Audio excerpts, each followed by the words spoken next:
Hi, my name is Ashley Zucker, and this is my presentation on beak wiping behavior in house finches.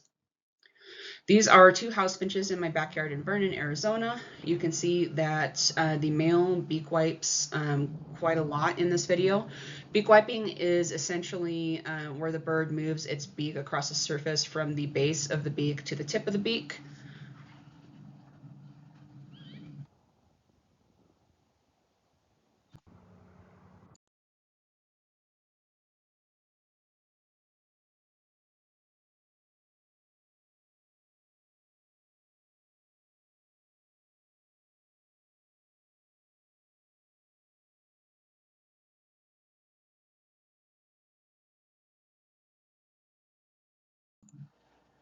Previous research, I was not able to locate any specifically involving my focal species, but there has been quite a bit done on other passerine birds like sparrows, other finches, and starlings.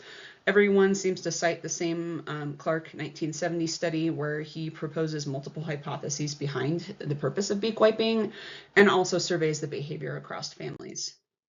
My causation hypothesis is that stuck food causes birds to beak wipe. This is based on work done by Cuthill et al. In 1992, where they looked at starlings and found they engage in beak wiping to remove stuck on food and hone beak edges. Function hypothesis is that beak wiping releases preen oil onto the wiping surface, and this sends an olfactory signal to both receptive females and rival males. This is based on research done by Whitaker et al., where they looked at beak wiping in dark-eyed juncos.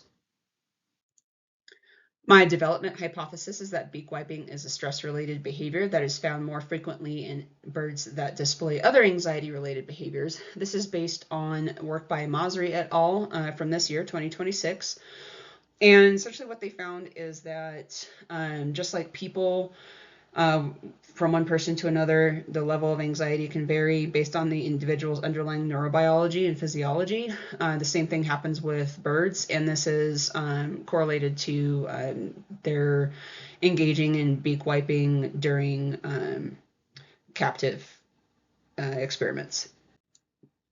Evolutionary hypothesis is that beak wiping has developed as part of courtship displays in specific groups of birds. This is based on work by Ulrich and colleagues in 2016, where they found that beak wiping is done as part of a stereotype courtship display amongst Australian zebra finches.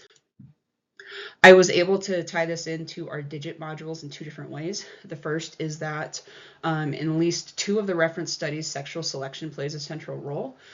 We covered sexual selection in one of the beginning modules and learned that males are generally the competing sex and females are the selecting sex.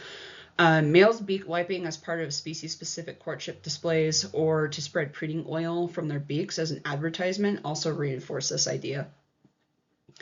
The second way I tied it in is that study on neophobia in house sparrows, where the neurobiology and physiology of the individual birds was referenced.